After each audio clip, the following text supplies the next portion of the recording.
अस्सलामु अलैकुम वरहमतुल्लाह। खुश आमदीद तुम बे अकि फिर यथ चैनल मज यथ नाव छु अल हिसाब। स्टूडेंट्स, अजुक सोन टॉपिक छु exercise 1.1 NCERT class 10th math. यथ मजन क्वेश्चन नंबर 3 छु।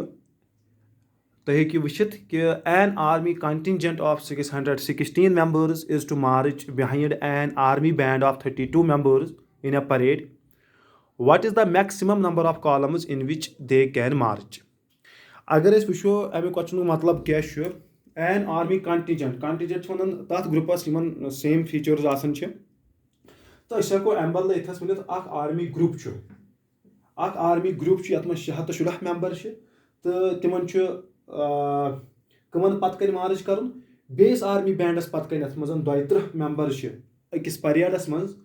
What is the maximum number of columns in which they can march? कत्या maximum number of column possible, कत्या कॉलम हेकन बनित यथ मज मार्च करन। कॉलम मतलब कत्या मैक्सिमम लान हेकन तम बनत, पॉसिबिलिटी क्या कि मैक्सिमम लान कत्या हेकन बनित यथ मज दोनवे 616 मेंबर तो 32 मेंबर मार्च करन। अमुक क्वेश्चन मतलब तर इत फिक्र। फॉर एग्जाम्पल मे 616 बे 32 मेंबर, इन 32 गो बिहुन तो इन 32 पत 616 आर्मी मेंबरन फिट गन। अगर अस वो अख लान तो possible. For example 1 2 3 4 up to so on 32 गो 1 to 32 ताम अगर हम अक लान बनान अकिस पत बेहन बे तमिस पत ब्या अक्सी लान मज गसन फिट यम 616 बेहन इन पत, यानी कि 1 2 3 and so on up to 616 गो यम गई 32 इन 32 पत गई 616 मगर लान बनवुक अक। यह पॉसिबल। दोयम पॉसिबिलिटी कि दोन लानन मज हेकन यह मार्च कर। फॉर एग्जाम्पल अगर 616 करो बिल्कुल जो हिस्से गो 616 अगर बिल्कुल जो हिस्से करो अख हिस्से नेर 308 ब्या हिस्से नेर 308 गो 308 तो 308 गई 616। इथे पे अगर 32 जो हिस्से करो अख नेर 10 तो ब्या नेर 10। तम मतलब गो 2 दोनवनी हुंद फैक्टर अमुक तो अमुक 2 दोनवनी कर परफेक्टली डिवाइड गो 2 तो पॉसिबिलिटी। मानी वनुक मतलब यम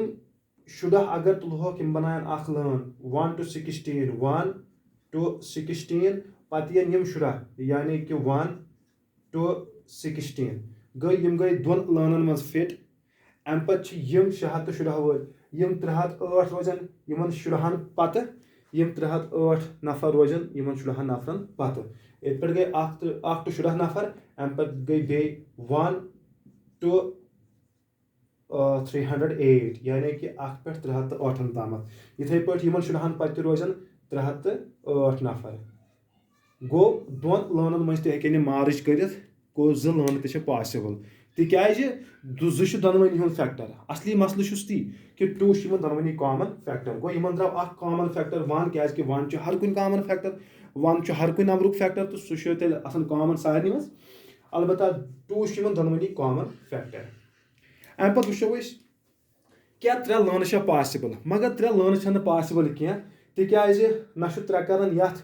बराबर 3 हिस्स परफेक्टली डिवाइड ना 3 करन बराबर यथ ना 3 सत बराबर परफेक्टली डिवाइड यथ तह 3 हिस्स बराबर कह। अगर दोयो मज अकिस गछान तो बेस गछा कह अकिस गछा तम पे 3 पॉसिबल कह क्या कॉमन फैक्टर ाड़न कि अगर यथ गई बराबर 2 हिस्स यथ गई बराबर 2 हिस्स यमन अकिस हिस्सस पत रोजन इहुंद अख हिस्स यथ दोयमिस हिस्सस पत रोज अमुक दोयम हिस्स। इथे पे गोस गसन दोनवनी नंबरन मज अकी नंबर सहित डिवाइड। इथे पे अगर अम पे तुलो 3 नि क्या 4 वो वो 4 अगर 4 वो सह कर 32 परफेक्टली डिवाइड तो बिल्कुल क्या 4 32 परफेक्ट डिवाइजर यमन तो सह अमुक फैक्टर। अगर हम 4 से डिवाइड करो 32 सह क्या यानी कि 32 डिवाइड करो 4 सह गो 4 8 are 32 रिमाइंडर 0 यानी कि 8 गो अगर 4 हिस्से करो 8 8 8 तो 8 गई बराबर 4 हिस्से। इथे पे वो 616 कर यह 4 अत बराबर 4 हिस्से तो बिल्कुल। अगर वो 154 154 154 154 अगर अस वुचो यमन चोरन 154 यमन चोर हिस्से युहन साम शहर शुरा बिल्कुल 154 154 154 154 4 + 4 गो 8 + 4 गो 12 + 4 गो 16 गो 6 1 खस कैरी 5 5 गई 10 10 गई 15 15 5 गई 20 ता गई 21 गो 1 2 कैरी 1 2 3 4 5 6 गो 600 तमें मतलब गो बिल्कुल 4 तु करान 4 करान यथ डिवाइड 4 करान यथ डिवाइड तो 4 दोनवनी हुंद फैक्टर गो 4 तु पॉसिबल चोर लान तक बनित तो कत पे चोर लान बनित अकिस लान मज बेहन 8 यमन 8 पत बेहन 154 इथे पे ब्या लान बन तथ मज बेहन 8 बिथ तिमन पत कन बेहन 154 इथे पे बन त्रेम लान तथ मज बेहन 8 तो यमन पत बेहन हम 154 इथे पे चूरिम लान त बन तथ बेहन 8 तिमन पत बेहन 154 गो 4 लानन मज ते शोबेदार परेड बनित तो अम पत वुचो क्या 5 लान पॉसिबल 6 पॉसिबल 7 पॉसिबल 8 पॉसिबल तो स्टूडेंट्स तुम वनो बह 5 लानन मज इथे पे पॉसिबल कह 6 क्या 5 अत गि 5 ना 5 अमुक डिवाइजर ना 5 अमुक डिवाइजर परफेक्टली डिवाइड गि 5 सत तो इथे पे वुच 6 6 तो कह 7 7 तो कह यानी कि 7 तो कहें तो वह वुचो 8 स्टूडेंट्स अगर 8 वुचो 8 करान यथ 32 डिवाइड तो बिल्कुल 8 32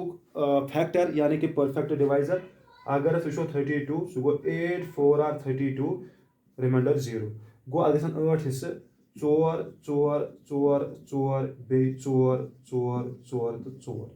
बराबर 8 हिस्से गन यथ वुचो ये गन बराबर 8 हिस्से तो बिल्कुल अत गन बराबर 8 हिस्से अगर वुचो 616 करो डिवाइड 8 सह गो 8 7 आर गो 56 अत हुए 5 सह गो बे 56 गो 8 × 77 गो 616 गो 77 यन अकिस मज तेल अगर 8 वुचो 77 77 77 77 77 77 77 77 गो अस तोर तथ फिक्र कि 32 तन बराबर 8 हिस्से हिस्सा 4 तो 600 बराबर 8 हिस्से हिस्सा 77 अगर वुचो यमन चोरन पत रोजन 77 इथे पे रोजन यमन चोरन पत 77 77 यमन चोरन पत 77 यमन चोरन पत 77 इथे पे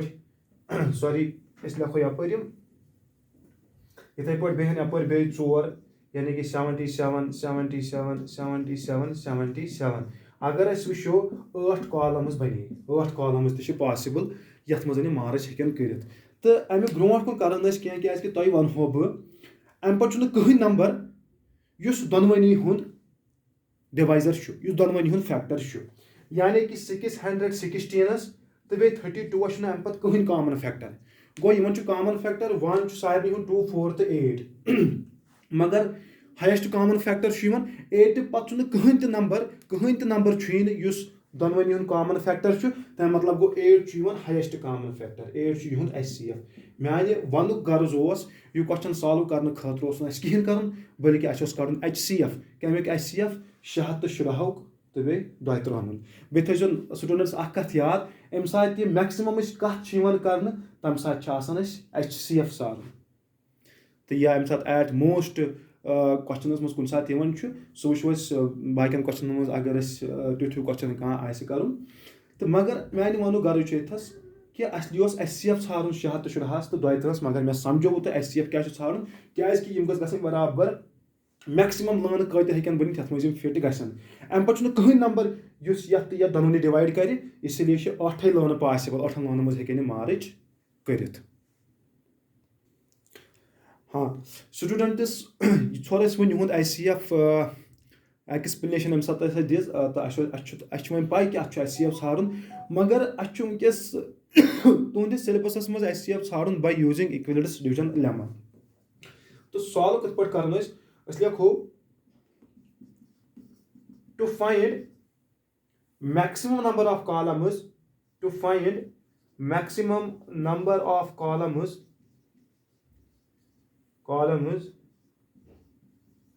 we need to find HCF. अगर अस मैक्सिमम नंबर ऑफ कॉलम ठारन तो असलस मज तेल ठारन HCF कमिक HCF ऑफ 610 and 23 616 and 32 तो ये यूज करो इक्विलेटरल डिवीजन लेमा तो वो कत पे ठारो HCF तमें खतर क्या कर जाए सिंस सू प्रोसीजर ऑलरेडी कोर्मुत 616 हसा greater than 32 therefore by using equivalence division lemma 616 हक बह लिखित 32 into वो मे ठारन क्यो तो मे ठारन R याद थो यानी कि क्यो तो R मे ठारन 610 बन वस डिविडेंड यह बन डिवाइजर गो 616 डिवाइड कर 32 सत वुच मे क्या पॉसिबिलिटी तो मे क्या नेर क्वेश्चन तो मे क्या नेर रिमाइंडर अगर बह वुच 32 into 19 अगर वुच 32 into 19 यानी कि इतस अगर वुच 32 into 19 9 2 are 18 8 1 carry 9 3 are 27 plus 1 28 1 2 are 2 1 3 are 3 8 8 plus 2 10 3 plus 2 5 plus 1 6 608 तमें मतलब गो अगर बह कर 32 into 19 that is 608 तो रिमाइंडर हुरन अत 8 बह सब्ट्रैक्ट कर अगर बह कर 32 into 20 सह 616 खुद ज्यादा सह पॉसिबल क्या तो तेल 32 into 19 तो क्वेश्चन क्या द्राव 19 तो रिमाइंडर क्या द्राव 8 तो इस क्वेश्चन सह लिखो क्वेश्चन ची जाए यानी कि 19 रिमाइंडर द्राव 8 सह लिखो रिमाइंडर ची जाए अगर तुम याद पे डिवीजन लेमा यह A is equal to B Q plus R us A तो B दित छड़ बे Q तो R तो तुम ऑलरेडी R कंडीशन ते पाई रिमाइंडर सह 0 या 0 खुद बोड़ मगर रिमाइंडर हमेशा डिवाइजर खुद लकुट यानी कि 32 खुद लकुट तो HCF ठारन खतर अगर तुम याद पे मे वो तुम HCF ठारन खतर क्या कर तुम हसा कंटिन्यू कर तोतामत मेल रिमाइंडर 0 तो वनकस कत पे अप्लाई कर HCF वन करो 32 पे तो 8 पे यानी कि B सिटपस मज B A is equal to B Bs पे गस वन अप्लाई बे गस Rs पे तो B बन A R बन B माने वनुक मतलब सिंस रिमाइंडर हसा द्रा मे 8 तो सह द्राव मे 0 बराबर क्या since remainder is equal to 8 not equal to 0 therefore again applying equivalence division lemma कत पे कर वन गो कर 32 पे अप्लाई एंड 8 पे इन दोन नंबर पे अप्लाई कर अत बनो वन A यह B बनो यह तो सह क्या गो 32 is equal to A is equal to B goes 8 A is equal to B Q plus R तो अगर वो मे क्यो तो मे R ठान क्यो तो R मगर इजी तो फॉर्म कर जरूरत क्या 8 4 जार गो 32 तथ 0 रिमाइंडर द्रा 0 गो 8 4 आर 32 अम सात रिमाइंडर 0 नेर तमी सात अथी स्टॉप कर तो लास्ट डिवाइजर सोन आंसर आसान तो इतस क्या लिखो since remainder is equal to 0 therefore last divisor कुछ लास्ट डिवाइजर 8 यानी कि 8 सात डिवाइजर तमी सात द्राव रिमाइंडर 0 गो last divisor 8 is the HCF सो यह हसा HCF कमुक गोनिक number 610 and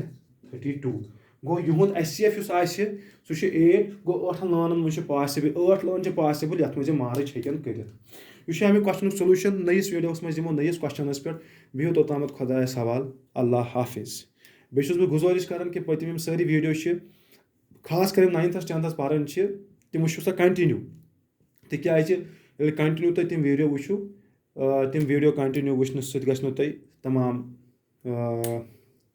concept clear Allah Hafiz.